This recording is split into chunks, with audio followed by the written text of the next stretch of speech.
As mentioned before, REST API is an architectural style used in the development of offering web services over HTTP.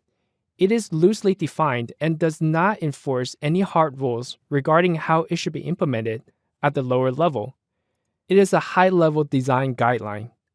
If you ask me, that is part of the reason why it is so popular, because it allows people to get creative.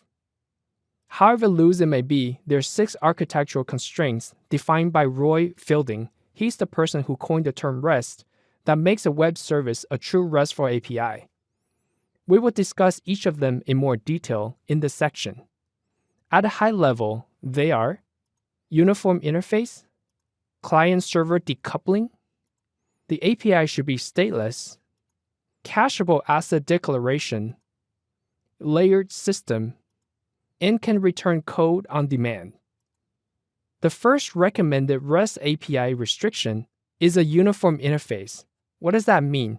In practical terms, it means there should only be one logical URI for all the resources. All APIs should follow similar naming conventions, link formats, and data formats. The naming convention is pretty self-explanatory.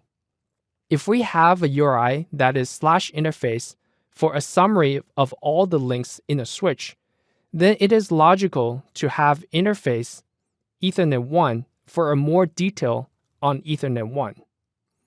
What about data formats? We will learn about data formats such as XML and JSON later on, but in short, it means we should not have a mix and match of different formats. Also, the resource should not be too large. Each message should contain everything in its representation. If more information is required, it should provide a way to fetch related or additional data. In short, once a developer becomes familiar with one of your APIs, they should be able to follow similar approaches for other APIs you offer. The client-server decoupling recommendation means the client and server should not have any dependencies on each other and can evolve separately. A client should only know resource URIs, and the server should only know the resource it is offering. Example of this could be that the client is the curl command, Python script, HTTPy, or Postman program, while the server could be an Nginx or Apache with various programming backends. The client and server have no dependencies of each other whatsoever.